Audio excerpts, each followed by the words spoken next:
হেই কি অবস্থা সবার। তো আজকে কথা হবে বাংলাদেশ ক্রিকেট ফ্যান এবং ইন্ডিয়া ক্রিকেট ফ্যানদের মধ্যে কিন্তু ক্রিকেট নিয়ে একটি কন্ট্রোভার্সিটি শুরু হয়ে গেছে। তো এই বিষয়টা অনেকেই জানো। তো এই কন্ট্রোভার্সিটিটা শুরু হয়েছিল অনেক আগেই, যেমন গত ওয়ানডে বিশ্বকাপে আর কি বা ইন্ডিয়া এবং অস্ট্রেলিয়ার মধ্যে যে ফাইনাল ম্যাচটা অনুষ্ঠিত হয়েছিল ওই সময় বাংলাদেশের ফ্যানরা আর কি তাদের বিপক্ষ করেছিল, যার কারণে আর কি অনেক সমালোচনা হয়েছে। তো এই কন্ট্রোভার্সিটিটা বর্তমানে শুরু হওয়ার মূলত কারণ হচ্ছে এই 5ই জুলাই ইন্ডিয়াতে বাংলাদেশের একটা ছবি, তুফান ছবি ওই দেশে আর কি রিলিজ দেওয়া হয়। তো রিলিজ দেওয়ার মধ্যে ওখানকার যে কিছু রিভিউয়ার এসে, যেমন অরিত্র দা, রূপম রিভুস, আরও অনেকে আছে যারা আর কি এই ছবিটাকে কাবু বিরিয়ানি বলে আর কি ব্যাখ্যা দিচ্ছে। তো আদৌ কি এই ছবিটা কাবু বিরিয়ানি নাকি? দেখো, ওখানকার লোকেরা যে যেটা দেখে অভ্যস্ত তার কাছে ওই জিনিসটা ভালো লাগবে। ওখানকার মানুষ বেশিরভাগ সিরিয়াল দেখে অভ্যস্ত, আর এই সিনেমাটা হচ্ছে একটা কমার্শিয়াল সিনেমা। এই সিনেমাটা ওখানে চলবে না, এটা সবাই জানে। তারপরও রিলিজ দেওয়া হয়েছিল। তো এটা হচ্ছে তাদের, আমার মতে ওই দেশে রিলিজ দেওয়া উচিত ছিল না। যেমন শাকিব খানের যে ফ্যান ফলোয়ার আছে যেগুলো আর কি মিডল ইস্টে যে রিলিজ দেওয়া হয়েছে ওখান থেকে কিন্তু ভালো একটা অ্যামাউন্ট আয় করছে। যেমন ওই সিনেমাটার বাজেট হচ্ছে মেবি 8 কোটি টাকা, কিন্তু এখন বর্তমানে এখন তারিখ 50 কোটি টাকার মতন বিজনেস করে ফেলছে। এখন যে ছবিটা 50 কোটি টাকার মতন বিজনেস করে, মানে ব্যবসা সফল একটা সিনেমা, ওই সিনেমাটা কিন্তু মানে শুধু বাংলাদেশের অডিয়েন্সের কাছে ভালো লাগে না, লাগে না শুধু এই জন্য কি তারা দেখছে না। এখানে এই ছবিটা কিন্তু ইউনিক একজন ডিরেক্টর ছিল, ওখানে কিন্তু ভালো ভিডিওগ্রাফি এবং গুড লোকেশনগুলো শুটিং করা হয়েছিল। তো যার কারণে কিন্তু সিনেমাটা ভালো হয়েছে। তো এই সিনেমাটা কিন্তু এখন বর্তমানে অনেক দেশে রিলিজ দেওয়া হয়েছে। এই সিনেমাটা চলতেছে এবং দৈনিক ভালো একটা অ্যামাউন্ট ইনকাম করতেছে। এখন ওখানকার মানুষ হচ্ছে সিরিয়াল দেখে অভ্যস্ত, যারা সিরিয়াল দেখে অভ্যস্ত তারা কমার্শিয়াল সিনেমা কী বোঝে। যদি এই কোশ্চেনটা তুমি তাদেরকে করো তখন দেখতে পাবা তারা আর কি বলিউড, সাউথ ইন্ডিয়ান এদেরকে মানে ব্যাখ্যা দিচ্ছে। দেখো ওখানকার অরিত্রদা বলছে যে আমাদের দেশে একটা ছোট্ট ইন্ডাস্ট্রি। হ্যাঁ ভাই, ছোট্ট ইন্ডাস্ট্রি, এটা ঠিক। ছোট্ট ইন্ডাস্ট্রি, ছোটো থেকে মানুষ বড় হয়, কেউ বড় থেকে ছোট হয় না। তুমি যে একটা ছোট বাচ্চা থেকে কিন্তু অত বড় একটা হাতি হয়েছিল। যাই হোক, ওরকম আমি বিষয় না, আমি তোমাকে রোস্ট করতে চাই না। তারপর যারা আর কি তোমাদের রিভিউয়াররা আছে, আগে সিনেমাটা বোঝো ভাই, তারপর সিনেমাটা নিয়ে রিভিউ করো।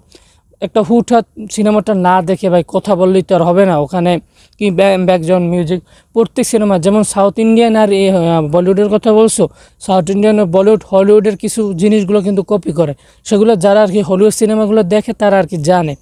তো কপির বিষয়টা নিয়ে আমি মূলত কথা বলতে চাচ্ছি না, যেহেতু আমি একজন ক্রিকেট ফ্যান। তো আমার কথাটা হলো যে তোমরা মুভি নিয়ে থাকো, তো এর মধ্যে ক্রিকেট নিয়ে ডাকাটা উচিত হয় নাই।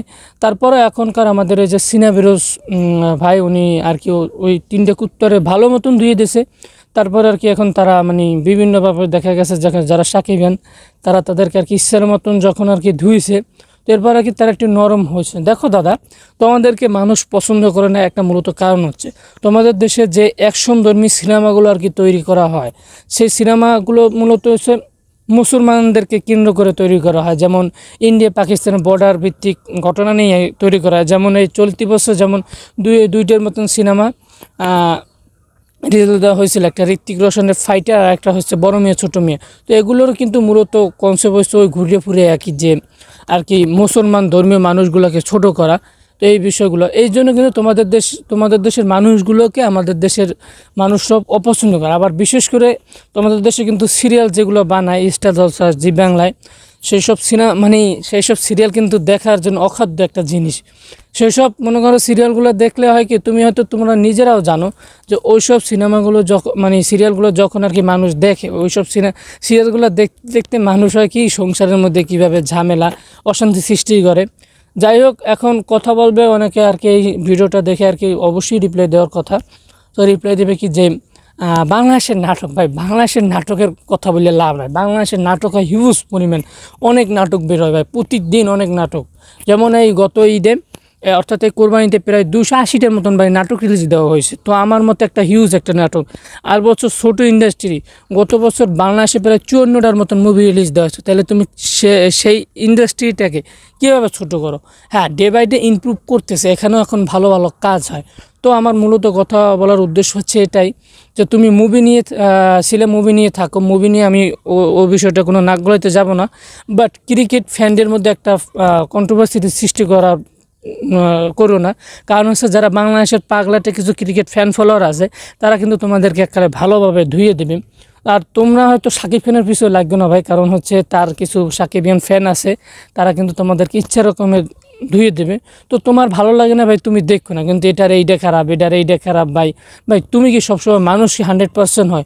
কখনো একটা সিনেমা শুনবা না মানুষের মুখে 100% মানুষের কাছে ভালো হয়, কেউর কাছে ভালো হয়, কেউর কাছে মন্দ হয়।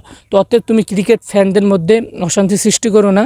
যার কারণে দেখবো যে তোমাদের একজন ইউটিউবার ছিল মেবি, এবং পেজ, ওনারও একটা পেজ ছিল মানসুদা, ওনাকে কিন্তু মানুষ, বাংলাদেশের যে ফ্যানরা ছিল তারা ভালোভাবে ধুয়ে দিছে এবং ওনার পেজটি কিন্তু গায়েব করে দিছে। তো অতএব কথা মতো যা বলবো ভালো করে বললো। তো দ্যাটস এনাফ ফর ইউ।